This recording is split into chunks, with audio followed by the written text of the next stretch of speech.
بالله السميع العليم من الشيطان الرجيم بسم الله الرحمن الرحيم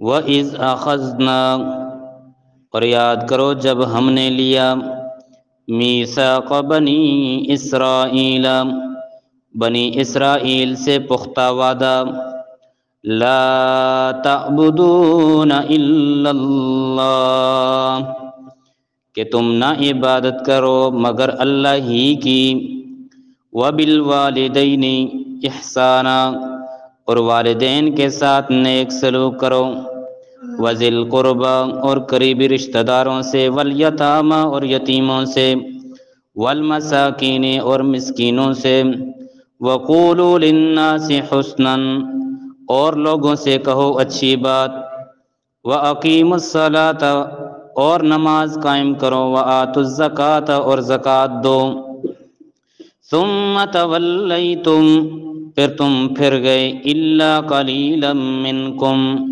سوائے چند ہی کے آپ میں سے وانتم معرضون اور تم ہو اعراض کرنے والے وَإِذْ أَخَذْنَا مِيثَاقَكُمْ اور یاد کرو جب ہم نے لیا آپ سے پختہ وعدہ لا تسفکون دماءکم کہ تم نہ بہاؤ گے آپ اپنا خون ولا تخرجون انفسکم اور نہیں نکالو گے اپنی جانوں کو من دیارکم اپنے گھروں سے ثم اقررتم پھر تم نے اقرار کیا وانتم تشہدون اور تم اس پر گواہی دے رہے تھے۔ یہ سورۃ البقرہ کی آیت نمبر 83 اور 84 کا میں نے ترجمہ ذکر کیا ہے۔ اس سے پہلے بنی اسرائیل کی خرابیوں کا، برائیوں کا اور قباحتوں کا ذکر چلا آ رہا تھا کہ بنی اسرائیل پر اللہ تعالیٰ نے انعامات اور احسانات کے دریا بہا دیے، لیکن اس کے باوجود وہ اپنی حرکتوں سے باز نہیں آئے۔ پھر اللہ تعالیٰ نے بعضوں کو عذاب دیا اور بعضوں کو معاف کر دیا۔ تو آج اس رکوع کے اندر بھی انہی بنی اسرائیلیوں کا ذکر ہے، لیکن جیسا کہ پہلے میں نے عرض کیا تھا، پہلے جو بنی اسرائیل تھے وہ ان کے باپ دادوں کی برائیاں تھیں، یعنی آپ صلی اللہ علیہ وسلم کی بعثت سے پہلے جو بنی اسرائیل گزرے ہیں ان کا ذکر تھا۔ لیکن اس رکوع کے اندر جو آپ صلی اللہ علیہ وسلم کی بعثت کے بعد مدینہ کے گرد و نواح کے اندر یہودی اور عیسائی آباد تھے، ان کا ذکر ہے کہ پہلے والوں کو بھی یہی حکم تھا، انہوں نے خرابیاں کی ہیں، اور آج تمہیں بھی یہ حکم ہے اور تم خرابیاں کر رہے ہو۔ تو فرمایا وَإِذْ أَخَذْنَا مِيثَاقَ بَنِي إِسْرَائِيلَ، یاد کرو جب آپ سے پختہ وعدہ لیا تھا بنی اسرائیل سے۔ وہ کیا وعدہ تھا؟ پہلا وعدہ یہ تھا کہ لا تعبدون الا اللہ، کہ اللہ کے علاوہ تم کسی کی عبادت نہ کرنا۔ اس دنیا میں سب سے پہلے جو انبیاء اکرام دعوت دیتے ہیں، جتنے بھی نبی گزرے ہیں، 1,24,000 کم و بیش انبیاء اکرام آئے ہیں، سب نے سب سے پہلے آ کے یہی دعوت دی لا الہ الا اللہ، کہ بھئی اللہ کے علاوہ کسی کی عبادت نہ کرو۔ مشکلوں کو دور کرنے والا، ہماری فریاد رسی کرنے والا، ہمیں ضرورتوں کو پورا کرنے والا، اچھی بری تقدیر لانے والا، اور بیماریوں کو شفا میں بدلنے والا، اور زندوں کو موت دینے والا، اور مردوں کو زندہ کرنے والا، یہ سارے کے سارے کام کرنے والے اکیلے اللہ ہی کی ذات ہے۔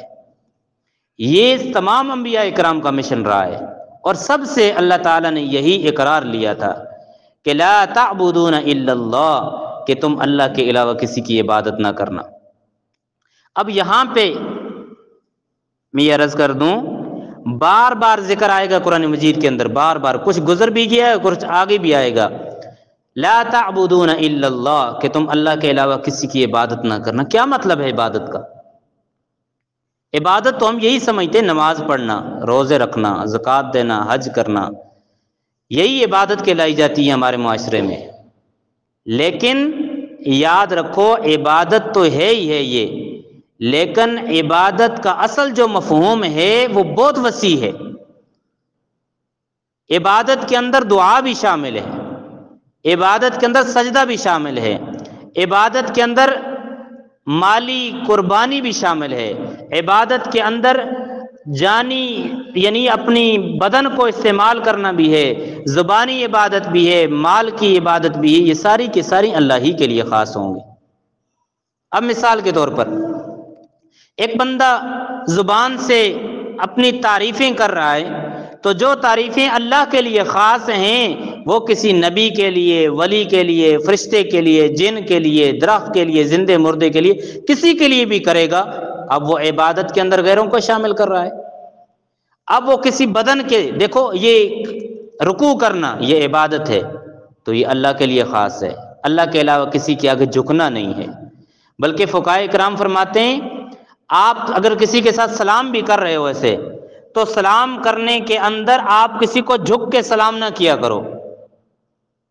تعظیم اپنی جگہ پہ ہے، دوسری کی قدر و منزلت اپنی جگہ پہ ہے، لیکن کسی کو جھک کے سلام بھی نہ کیا کرو، کیونکہ جھکنا کس کے آگے ہے؟ اللہ کے آگے۔ اسی طرح سجدہ عبادت ہے، تو یہ عبادت اللہ ہی کے لیے خاص ہے سجدہ کرنا۔ اللہ تعالیٰ آپ صلی اللہ علیہ وسلم نے فرمایا اگر میری شریعت کے اندر، بلکہ صحابہ اکرام نے پوچھے اللہ کے رسول دیکھیں یہ جو کیس و کسرا والے ہیں، روم اور فارس والے، ان کے جو ماننے والے ہیں بڑی تعظیم کرتے ہیں، ان کے ہاتھ چومتے ہیں، ان کے آگے جھکتے ہیں، اگر آپ کی اجازت ہو تو ہم بھی آپ کے لیے جھکا کریں، آپ کے لیے سجدہ کیا کریں تعظیمی۔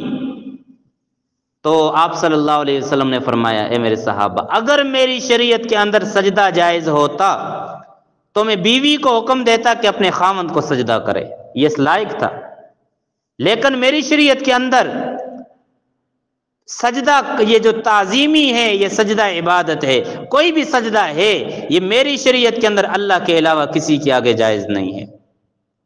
آج آپ مزاروں پہ جاؤ نیچے پنجاب میں یا ادھر ہمارے گرد و نواح میں، تو مزاروں کے اوپر جاؤ اور وہاں پہ لوگ سجدے کرتے ہیں، اتنی تعظیم۔ اور اگر آپ کسی کوئی بھی ہے بیٹھا ہوا ہے، بڑا ہے چھوٹا ہے کچھ بھی، اتنی تعظیم ہے جتنی اللہ کے شاعر اللہ کی تعظیم کی جاتی۔ اب دیکھو حکم یہ تھا کہ قبلے کی طرف پشت نہ کرو، اپنی قبلے کی طرف، خانہ کعبہ کی طرف، لیکن آج اگر آپ کسی دربار پہ جاؤ نا، کسی مزار پہ، وہ قبر والے کی طرف بھی اپنی پشت نہیں کرتے، یوں آگے جائیں گے، وہاں سے پیچھے اس طرف آئیں گے اور وہاں دروازے سے باہر نکل کے اپنا رخ پھیر کے چلے جائیں گے۔ لا تعبدون الا اللہ، یہ عبادتیں جتنے بھی ہیں یہ صرف اور صرف خاص اللہ کے لیے ہیں۔ اب میں اس بات پر زور کیوں دیتا ہوں؟ اس وجہ سے کوئی بھی عمل نہ ہو پاس، بندے کے پاس توحید اللہ کی وحدانیت پکی ہو، کوئی بھی عمل نہ ہو، ایک نہ ایک دن وہ جنت کے اندر ضرور جائے گا۔ لیکن خدا نخواستہ اللہ کے اس توحید کے اندر، اللہ کی وحدانیت کے اندر ملاوٹ ہو گئی، پہاڑ نیکیوں کا لے کے جاؤ، نمازیں پڑھو، سب کچھ کرو، لیکن اللہ کے ہاں وہ کوئی قابل قبول نہیں، اس کا عقیدہ ہی ٹھیک نہیں ہے تو باقی کام کیسے ٹھیک ہوں گے؟ سب سے پہلے بنیادی مقصد یہ لا تعبدون الا اللہ، اللہ کے علاوہ کسی کی عبادت نہ کرو۔ وبالوالدین احسانا، دوسرا یہ والدین کے ساتھ نیک سلوک کرو۔ اب جہاں بھی آپ دیکھو والدین کے ساتھ حسن سلوک کرنے کی بات آتی ہے قرآن کریم میں، اللہ تعالیٰ اپنی عبادت کے بعد فوراً والدین کے ساتھ حسن سلوک کا حکم دیتے ہیں۔ 15ویں سپارے میں کے اندر ہے وَقَضَىٰ رَبُّكَ أَلَّا تَعْبُدُوا إِلَّا إِيَّاهُ وَبِالْوَالِدَيْنِ إِحْسَانًا، آپ کے رب نے فیصلہ کر دیا ہے کہ عبادت صرف اکیلے رب کی کرو، وَبِالْوَالِدَيْنِ إِحْسَانًا، اور والدین کے ساتھ نیک سلوک کرو۔ تو اس سے معلوم یہ ہوتا ہے کہ والدین، اللہ تعالیٰ نے اپنی عبادت کے بعد والدین کے سلوک کو ذکر کیا، اس کے ساتھ اچھا سلوک کرو کہ جیسے اللہ تک پہنچنے کے لیے آپ کو، یعنی والدین کی رضا کے اندر اللہ کی رضا ہے، اور جس سے والدین راضی ہیں اس سے خدا راضی ہے، اور جس سے والدین ناراض ہیں اس سے خدا ناراض ہے۔ وبالوالدین احسانا، والدین کے ساتھ اچھا سلوک کرو۔ والدین کے ساتھ دونوں شامل ہیں، ماں بھی اور باپ بھی، والدہ بھی اور والد بھی۔ آپ صلی اللہ علیہ وسلم کے پاس ایک صحابی ہے، اللہ کے رسول مجھ پر سب سے زیادہ حق کس کا ہے؟ فرمایا اموں کا، تیری ماں کا۔ پھر فرمایا، عرض کیا اللہ کے رسول دوبارہ دوسری مرتبہ مجھ پر کس کا حق ہے؟ فرمایا اموں کا، تیری ماں کا۔ تیسری مرتبہ پھر پوچھا اللہ کے رسول تیسرا حق مجھ پر کس کا ہے؟ فرمایا اموں کا، تیری ماں کا ہے۔ چوتھی مرتبہ فرمایا، عرض کیا اللہ کے رسول چوتھی مرتبہ آپ مجھے بتا دیں مجھ پر کس کا حق ہے؟ فرمایا ثم ابو کا، پھر تیرے باپ کا حق ہے۔ تین مرتبہ فرمایا ماں کا حق ہے، چوتھی مرتبہ فرمایا تیرے باپ کا حق ہے تجھ پر کہ تو اپنے والدین کا احترام کرے۔ پوری زندگی اگر بیٹا اپنی والدہ کو اپنے کندھے پہ اٹھا کے چکر لگاتا رہے اور ان کی خدمت کرتا رہے، یہ اس رات کا مقابلہ نہیں کر سکتا جس رات بچے نے پیشاب کیا تھا اور والدہ نے خود وہ اپنی رات اس پیشاب والی جگہ پہ گزاری تھی اور اپنے بچے کو خشک جگہ پہ سلایا تھا۔ اور بعض کتابوں کے اندر میں نے پڑھا ہے کہ پوری زندگی اگر اولاد اپنے والدین کو کندھے پہ بٹھا کے، خصوصاً والدہ کو، بیت اللہ کا طواف کروائے، پوری زندگی وہ طواف کرتا رہے، یہ ایک اس دن کا مقابلہ نہیں کرتا اس لمحے کا کہ جس لمحے اس کی والدہ نے اپنے پیٹ کے اندر اس کو اٹھائے ہوئے کروٹ تبدیل کی تھی اور اس والدہ نے جو مصیبت جھیلی تھی، وہ پوری زندگی بیٹا اپنے والدہ کا حق نہیں ادا کر سکتا۔ یہ کیا کتنا احترام ہے والدین کا، یہ ہم سوچ نہیں سکتے۔ آپ صلی اللہ علیہ وسلم چونکہ والد تو پہلے فوت ہو چکے تھے، ابھی چھوٹی عمر میں تھے کہ والدہ بھی چلی گئی، تو آپ صلی اللہ علیہ وسلم جب ان تھوڑی بڑی عمر کے ہوئے، اپنی والدہ کی قبر پہ جا کے ایسے احتبا کر کے یوں بیٹھ گئے اور قبر کے ساتھ تکیہ لگا کے ایسے بیٹھے ہوئے تھے اور والدہ کی قبر پہ زار و کتار رو رہے ہیں، اور اب ان کے محاسن یعنی والدہ کی جتنی بھی تعریفیں تھیں وہ یاد کر کے رو رہے ہیں۔ کیوں کہ آج ہمیں اس بات کا پتہ نہیں ہے کہ والدین کی کتنی عظمت ہے۔ فرمایا الجنت تحت اقدام الامہات، آپ کی ماں کے قدموں کے نیچے جنت ہے، خدمت کرو اور جنت حاصل کرو۔ اور آج سب سے زیادہ دھکے ماں کو لگتے ہیں، سب سے زیادہ۔ آج دیکھو بچہ چھوٹا سا بڑا ہوتا ہے، والدہ کو گالیاں دیتا ہے، والدہ کو برا بھلا کہتا ہے، اور والدہ کو یعنی وہ کام کا بولتی ہیں اس کو پانی لا کر نہیں دیتا، اس کے سامنے اس کی خدمت نہیں کرتا، یہ سارے کام نہیں کرتا، تو یاد رکھو اس والد یعنی ان بچوں کو یہ بھول جاتا ہے کہ کل ہم نے بھی بڑے ہو کے والدین بننا ہے تو ہمارے ساتھ بھی یہی اشر ہوگا جیسے آج ہم اپنے والدین کے ساتھ کر رہے ہیں۔ تو یاد رکھو یہ والدین نہیں ملتے، دنیا میں ساری دولت مل جائے گی، والدین نہیں ملیں گے آپ کو، اور والدین کی قدر تب ہوتی ہے کہ جب وہ دنیا سے چلے جاتے ہیں۔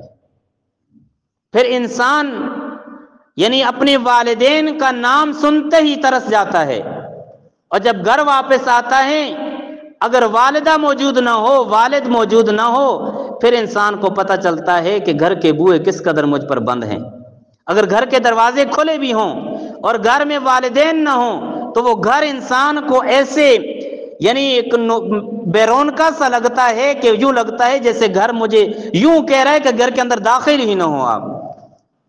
تو والدین کے لیے الفاظ نہیں ہیں کہ والدین کی قدر بیان کرے انسان، اور والدین کا یہی سوچ لیں بس کہ انسان یعنی جب اوپر سے سایہ اٹھ گیا والدین کا پھر پتہ چلتا ہے کہ والدین کیا ہے۔ اور دیکھو انسان روتا ہے نا کسی کی جدائی میں، ایک دن، 2 دن، 1 مہینہ، لیکن والدین ایسی ہستی ہیں کہ یہ قدم قدم پر انسان کو رلاتے ہیں۔ آپ کہیں جاؤ باہر پھر آپ کے ذہن میں کھٹکا والدین کا، واپس آؤ گھر میں پھر کھٹکا والدین کا، رات کو سو پھر یاد والدین کی، صبح جاگو پھر یاد والدہ اور والدین کی، قدم قدم پہ آپ کو والدین رولائیں گے، لیکن آج ہمیں قدر نہیں ہے ان کی۔ اور میں اگر اپنی بات کہوں تو میں اس کے اندر یعنی غلطی پر نہیں ہوں گا 2012 کی بات ہے جس دن یعنی ہماری والدہ فوت ہوئی، 2012 اور آج 2023 ہیں، یہ درمیان میں 11 سال ہو گئے ہیں، ہماری زبان سے لفظ امی نہیں نکلا۔ وجہ کیا ہے؟ امی ہے نہیں ہے۔ تو وبالوالدین احسانا، والدین کے ساتھ حسن سلوک انسان کو تب یاد آتا ہے کہ جب والدین نہ ہوں تو والدین اگر ہیں تو یہ انسان کے لیے بڑی دولت ہے، ان کی خدمت کرے، ان کا کہا سنے اور ان کی خدمت کر کے انسان جنت حاصل کرے۔ اور ہاں، اگر جس کے والدین فوت ہو چکے ہیں اور ان کے ساتھ وہ بھلائی والا سلوک نہیں کر سکا تو آپ صلی اللہ علیہ وسلم کے پاس ایک بندہ ہے اور عرض کی، اللہ کے رسول میرے والدین فوت ہو چکے ہیں، اب میں ان کی دنیا میں خدمت نہیں کر سکا، اب میرے لیے کیا حکم ہے؟ تو اللہ کے رسول صلی اللہ علیہ وسلم نے فرمایا کہ آپ ان کے لیے ایصال ثواب کیا کرو، استغفار کیا کرو۔ ابھی آپ کی یہی خدمت ہے، آپ نیکیاں کرو، استغفار کرو اور اپنے والدین کے لیے ایصال ثواب کرو۔ تو وبالوالدین احسانا، اپنے والدین کے ساتھ حسن سلوک کرو۔ ہاں، اگر بری بات کا کہیں آپ کو نماز نہ پڑھو، اللہ کے ساتھ شرک کرو یا دیگر چیزوں کا کہتے ہیں والدین تو پھر نہ مانو، لیکن اگر آپ کوئی نفلی کام کر رہے ہیں یا مستحب کام تو والدین اگر منع بھی کر لیں، والدین کا کہا سنیں۔ لیکن والدین کی عظمت پھر بھی زیادہ ہے، اور اگر حتیٰ کہ والدین اگر غیر مسلم بھی ہیں، بھائی اللہ معاف کرے، ہمارے ہاں تو کوئی سارے مسلمان ہیں الحمدللہ، لیکن اگر خدا نخواستہ والدین غیر مسلم بھی ہیں، پھر بھی اللہ کے نبی نے فرمایا کہ ان کی نہ قدری نہ کرو۔ اور چہ جائے کہ آج اگر والدہ بات کہے اور بیٹا اٹھ کے اپنی والدہ کے منہ پہ تھپڑ مارے اور اسے گالیاں نکالے، یہ کہاں کا انصاف؟ وذل قربا، اور قریبی رشتہ داروں کے ساتھ بھی حسن سلوک کرو، والیتامى، اور یتیموں کے ساتھ بھی۔ وذل قربا، یہ قریبی رشتہ داروں سے مراد بہن بھائی ہیں، اگر بہنیں گھر میں آ جائیں ان کے ساتھ اچھا سلوک کرو، اور بھائی اگر ہیں قریبی رشتہ دار ہیں، پڑوسی ہیں، ان کے ساتھ اچھا سلوک کرو۔ یاد رکھو دنیا میں کسی نے بھی نہیں رہنا، اگر آپ کسی کے ساتھ بھلا کر کے مر جاؤ گے، کل آپ کے لیے کوئی اچھا لفظ کہے گا کہ فلاں بندہ بہت اچھا آدمی تھا، اللہ تعالیٰ اس کی لاج رکھ کے آپ کی قبر کو منور کر دیں گے۔ لیکن اگر آج آپ نے کسی کے رستے میں کانٹے رکھے ہیں تو یاد رکھو کل لوگ آپ کو اچھے الفاظ سے یاد نہیں کریں گے تو آپ کے لیے آخرت میں بھی پھر خسارہ ہے۔ والیتامى، اور یتیموں کے ساتھ۔ بھائی یتیم کس کو کہتے ہیں؟ 15 سال سے پہلے جس کا والد فوت ہو جائے، نابالغ ہو، اس کو یتیم کہتے ہیں۔ 15 سال سے اوپر بالغ ہو جائے اس کو یتیم نہیں کہتے پھر انسانوں میں۔ اور جانوروں میں یتیم وہ ہوتا ہے جس کی والدہ مر جائے جانوروں میں، اور انسانوں میں یتیم وہ ہے کہ جس کا والد مر جائے اور وہ نابالغ ہو، وہ یتیم ہے۔ تو یتیم کے ساتھ بھی حسن سلوک کرنا ہے۔ آپ صلی اللہ علیہ وسلم نے فرمایا یتیم کے سر پہ جس نے شفقت کا ہاتھ رکھا، نیچے جتنے بال بھی آئے اللہ اس کے بقدر اسے نیکیاں عطا فرمائیں گے۔ والمساکین، اور مسکینوں کے ساتھ بھی۔ یہ مساکین مسکین کی جمع ہے۔ مسکین اس کو کہتے ہیں جس کے پاس 52.5 تولے چاندی کی مقدار رقم نہ ہو، اس سے کم ہو، کماتا ہو لیکن تھوڑا بہت بس اپنا گزارا ہوتا ہو تو وہ مسکین ہے۔ اس کو یعنی آپ نفلی صدقہ بھی دے سکتے ہیں اور اس کے ساتھ اچھا سلوک کرنے سے مراد یہ کہ اسے صدقہ دیں۔ وقولوا للناس حسنا، اور لوگوں سے آپ اچھی بات کہو۔ اچھی بات کہنے کا مطلب یہ ہے یعنی ہر وقت منہ نہ چڑھا ہوا ہو، لوگوں کے ساتھ اچھا کلام کیا کرو۔ ایک مرتبہ میں منصرہ کی بات ہے، وہاں پر گھر سے باہر نکلا اور ایک بابا بیٹھا ہوا تھا، اکثر بابے یہ مغز پھرے ہی ہوتے ہیں، ان سے میں سلام دعا کی اور میں نے کہا بابا جی آپ ٹھیک ہو؟ مجھے آگے سے کہتا ہے ٹھیک ہی ہوں، تب بیٹھا ہوں نا یعنی اگر اچھی بات انسان اگر ہو تو ٹھیک ہے، نہیں تو خاموش رہنا بہتر ہے۔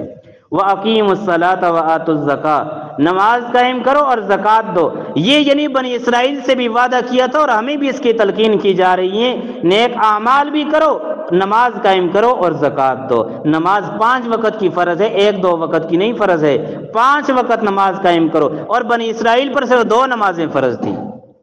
وَآتُوا الزَّكَاةَ، اور زکوٰۃ دو۔ زکوٰۃ بنی اسرائیل پر 1/4 حصہ تھا اور ہم پر یعنی 100 میں سے ہم پر 2.5 روپے ہیں، اور ان پر 100 میں سے یعنی 400 میں سے 100 روپیہ زکوٰۃ تھی ان پر، اتنا سخت معاملہ تھا ان پر کہ زکوٰۃ دو، اللہ تعالیٰ نے ہم پر آسانیاں کی ہیں۔ ثم تولیتم الا قلیلا منکم، سوائے آپ میں سے چند کے ان وعدوں سے سارے پھر گئے، اللہ کی عبادت کو بھی چھوڑ دیا، والدین کے ساتھ سلوک کو بھی چھوڑ دیا اور دیگر باتوں کو بھی، وانتم معرضون، اور آپ اعراض کرنے والے ہو۔ وَإِذْ أَخَذْنَا مِيثَاقَكُمْ لَا تَسْفِكُونَ دِمَاءَكُمْ، اور اے یہودیوں عیسائیوں آپ سے یہ وعدہ لیا گیا تھا، لا تسفکون دماءکم، کہ آپ نے خون نہیں بہانا، قتل نہیں کرنا۔ آج دیکھو چھوٹی چھوٹی بات پر قتل کر دیے جاتے ہیں، الیکشن پر دیکھو قتل ہو جاتے ہیں، سیاست میں دیکھو قتل ہو جاتے ہیں، اچھا زمین پر دیکھو قتل ہو جاتے ہیں، تو قتل کرنا یہ بہت سخت کبیرہ گناہ ہے۔ وَلَا تُخْرِجُونَ أَنفُسَكُم مِّن دِيَارِكُمْ، اور تم اپنے گھروں میں سے اپنی جانوں کو نہ نکالو، ثُمَّ أَقْرَرْتُمْ، پھر تم نے اس کا اقرار بھی کر لیا، وَأَنتُمْ تَشْهَدُونَ، اور تم اس پر گواہ ہو۔ یہ وَلَا تُخْرِجُونَ أَنفُسَكُم مِّن دِيَارِكُمْ کا کیا مطلب ہے؟ اس کا مطلب یہ ہے کہ یہ یہودی دوسرے جو کم تر لوگ تھے، یعنی نا اپنی جو زیادہ امیر طبقہ ہوتا تھا وہ غریب طبقے کو گھروں سے نکالا کرتے تھے۔ اس کی مثال یوں لے لو، یہ اسرائیل ہے، دیکھو فلسطین کو کس قدر مار رہا ہے، اور مارنے کی وجہ یہی ہے کہ وہ ظلم و ستم کر رہے۔ وَلَا تُخْرِجُونَ أَنفُسَكُم مِّن دِيَارِكُمْ، حالانکہ اللہ نے حکم دیا تھا یہودیوں آپ لوگوں کو ان کے گھروں سے نہ نکالو، مگر انہوں نے کیا کیا؟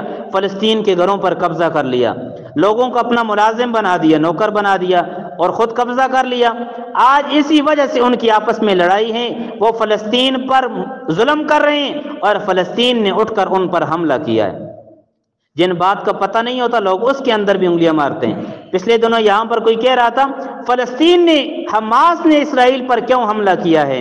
اس وجہ سے کیا ہے، پوری دنیا اسرائیل کو ملک تسلیم کر رہی تھی، ریاست تسلیم کر رہی تھی، اور نمبر دو روزانہ لوگوں کے گھروں پر ظلم و ستم، قتل و قتال ہو رہا تھا۔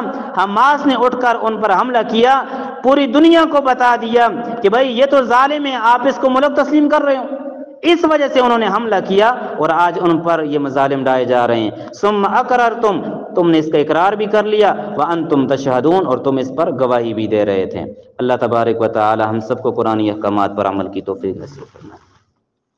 الحمدللہ رب العالمین والعاقبۃ للمتقین، والصلاۃ والسلام علی رسولہ محمد وعلی آلہ واصحابہ اجمعین۔